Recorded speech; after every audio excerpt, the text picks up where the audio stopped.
مددگار اور نیک مومن یہ مددگار. فرشتوں نے تو ایسی مدد کی نا کہ نظر نہیں آتے تھے لیکن کام ہو جاتا تھا. اچھا کام ہونے پہ اس میں علماء نے کہا ایک ہی فرشتے کو نازل اللہ فرماتا تو ایک سارا کام ہو سب جاتا. کا کام کرتا. اسرائیل علیہ السلام کو حکم ہوتا تو وہی سب کا کرتے. لیکن یہ جو کثرت دکھائی ہے یہ رسول اللہ صلی اللہ علیہ وسلم کے اعزاز کے لیے. سبحان اللہ، تعظیم، عزت افزائی، شرف. عبدالحبیب بھائی 17 رمضان المبارک آج سیدہ عائشہ صدیقہ طیبہ طاہرہ رضی اللہ تعالی عنہا کا یوم بھی منا رہے ہیں، اور بالخصوص واقعہ بدر کے تناظر میں یوم بدر بھی ہے. غزوہ بدر کا بھی ذکر خیر ہو رہا ہے. غزوہ بدر تو آج سے 1400 سال پہلے ہو چکا، لیکن اس کی یادیں ظاہر سی باتیں موجود ہیں. جب 17 رمضان آتا ہے تو کچھ نہ کچھ کہیں نہ کہیں اس کا تذکرہ ہو رہا ہوتا ہے، کہیں پہ زیادہ کہیں پہ کم، اور اسے سیکھنے کی کوشش کر رہے ہوتے ہیں. اور ہم نے تو سنا ہے کہ یہ جو اصحاب بدر ہیں ان کے ناموں کی بھی اپنی برکات ہیں. کیا فرمائیں گے آپ؟ بسم اللہ الرحمن الرحیم. جی بالکل ایسا ہی ہے. تاریخ اسلام کا سنہرا باب ہے، ایک ایسا گولڈن آپ کہہ سکتے ہیں کہ یہ انسیڈنٹ ہے کہ جس کو جب بھی سنے ایمان تازہ ہو جاتا ہے. اور اصحاب بدر کے ناموں کی برکت کیوں نہ ہو کہ یہ صحابہ کس قدر بڑے مقام والے تھے. مفتی صاحب ماشاءاللہ اس کا ایک اجمالاً خاکہ پیش کر رہے تھے. آج کی رات جو شب بدر ہے، اس رات نبی پاک علیہ السلام نے بدر کے میدان میں بڑی رکت انگیز دعا فرمائی، اور وہ تاریخی الفاظ ارشاد فرمائے کہ یا اللہ اگر آج یہ لوگ مارے گئے تو پھر دنیا میں تیرا کوئی نام لینے والا نہ ہوگا، تیری عبادت کرنے والا کوئی نہ ہوگا. اب آپ ذرا سوچیں کہ 313 افراد ہیں. یعنی آسان لفظوں میں سمجھے تو دنیا میں یوں سمجھے کہ یہی مسلمان تھے. کچھ خواتین یقیناً مدینہ منورہ میں ہوں گی اور کچھ صحابہ تھے، لیکن میجورٹی بدر کے میدان میں موجود تھے. اور پھر ان صحابہ کو یہ معلوم تھا کہ سامنے لشکر بڑا ہے. اور پھر سبحان اللہ جب نبی پاک کی دعا ہوتی ہے تو پھر غیب سے مدد آتی ہے. بدر کے حوالے سے کچھ عرض کرتا ہوں، مگر اصحاب بدر کے ناموں کے حوالے سے جمہور بہت سارے علماء کے اقوال ملتے ہیں کہ یہ نام اتنے مبارک ہیں، یہ ہستیاں اتنی مبارک ہیں کہ اگر ان کے ناموں کا ورد کیا جائے، ان کے ناموں کے سے ورد کرنے کے بعد اللہ کی بارگاہ میں وسیلہ پیش کر کے دعائیں مانگی جائیں تو بگڑے کام سنور جاتے ہیں، مشکلیں آسان ہو جاتی ہیں. بلکہ کئی ایسے واقعات کتابوں میں لکھے کہ بحری جہاز ڈوب رہا تھا تو ان کے ناموں کی برکت سے وہ تر گئے اور بڑے بڑے مشکل مرحلے حل ہو گئے. تو میں تو مشورہ دوں گا کہ آج رات ہے اور کل کا دن ہے تو کل مغرب سے پہلے یہ 313 جو اصحاب بدر کے نام ہیں ان کو پڑھیں اور اس کے بعد پھر دعا کریں اللہ کی بارگاہ میں. جو آپ کی مشکل ہے انشاءاللہ ضرور کرم ہوگا. انٹرنیٹ پر سوشل میڈیا پر نام اویلیبل ہیں تو آپ اس کو تلاش بھی کر لیں اور اس کو پڑھیں. تو 35 منٹس تقریباً لگتے ہیں. اگر ہم کوشش کریں 30 35 40 منٹ میں اصحاب بدر کے نام بھی بندہ پڑھ لیتا ہے اور اس کے ساتھ جو عربی دعائیں ہیں وہ بھی پڑھ لیتا ہے. لیکن آپ یقین کریں اگر اس کو دعاؤں کو ترجمے کے ساتھ اور اصحاب بدر کے نام ان نیتوں سے پڑھے کہ اللہ ان عظیم ہستیوں کے وسیلے سے ہماری مدد فرما، تو اسی وقت دل میں رکت بھی آنا شروع ہو جاتی ہے اور ایک حوصلہ بھی بڑھنا شروع ہو جاتا ہے کہ یہ صحابہ ہیں. اچھا یہ تو ان کے نام عبدالحبیب آپ بیان کر رہے ہیں تو مجھے ایک توجہ گئی کہ عدد کے اعتبار سے بھی ہم بہت ساری جگہوں پہ دیکھتے ہیں کہ دینی طور پر علماء جو ہیں وہ عدد پسند کرتے ہیں 313 کا. جی ایسے ہی تو وہ بھی اسی نسبت کی برکت سے. بالکل اسی نسبت سے ہے. آپ کبھی اب مثال کے طور پہ آپ ایک اور کام بھی کر لیں کہ اگر تو پورے 313 صحابہ بدر کے نام پڑھ لیں تو ٹھیک ہے، ورنہ کم از کم ان 14 صحابہ کے نام پڑھ لیں جو اس مارکے میں شہید ہوئے. تو شہدائے بدر کے نام پڑھیں اور ان کے صدقے سے دعا مانگیں. اور 313 روپے کی کم از کم آپ کو نیاز دے دیں، کسی غریب کو دے دیں، کسی اللہ کی راہ میں خرچ کر دیں، کوئی مٹھائی وغیرہ کو افطار کا اہتمام کر لیں.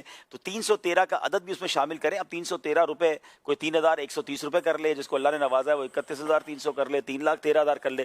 جتنا گڑ ڈالیں گے میٹھا ہے، لیکن انشاءاللہ ان بزرگوں کا، ان عظیم ہستیوں کا واسطہ اللہ کی بارگاہ میں پیش کر کے دعا کریں، انشاءاللہ ضرور کرم ہوگا. بدر کے حوالے سے میں ایک بات کرنا چاہوں گا. بہت سارے جیسا مفتی صاحب نے کہا نا کہ اس ایک واقعے سے اتنا کچھ سیکھا جا سکتا ہے، مگر دو بڑی لاجیکلی چیزیں بدر کے میدان میں بڑی دلچسپ بھی ہیں. ایک، جب مسلمان جنگ کے لیے تیار ہوئے تو تمام ہی مسلمانوں کو اونگ آ گئی، تھوڑی دیر کے لیے نیند آ گئی.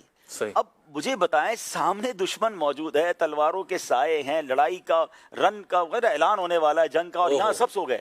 اچھا میں اس کو جس کو کہتے ہیں کہ کنیکٹ کرتا ہوں آج کے دور میں، کہ آج کے دور میں ایک فینومینا ہے، ایک بڑا زبردست یوں بات کی جاتی ہے سائنٹیفکلی کہ جناب اگر کوئی بڑا کام کرنا ہو نا، ایک پاور نیپ لے لی جائے، ایک مختصر سی نیند آپ لے لیں، آپ فریش ہو جائیں گے. اور کبھی کبھی آپ نے بھی کیا ہوگا پریکٹس، میں تو کرتا رہتا ہوں، ایسا لگتا ہے کمپیوٹر ری سٹارٹ ہو جاتا ہے. آپ 20-25 منٹ کی نیند لے لیں، جو اس سے پہلے آپ پر پریشر تھا نا، جیسے آپ اٹھیں گے وضو کریں گے آپ بالکل فریش ہو جائیں گے. تو سبحان اللہ ایک بہت بڑا مارکا تھا، ایک بہت بڑی جنگ تھی، اور لوگ کھڑے ہوئے ہیں اور کھڑے کھڑے اسی کیفیت میں سب کو اونگ آ جائے گی. یہ سوچنے کی بات ہے کہ سامنے دشمن کھڑا ہوا ہے جو سر کاٹنے پہ تلا ہوا ہے، جان سے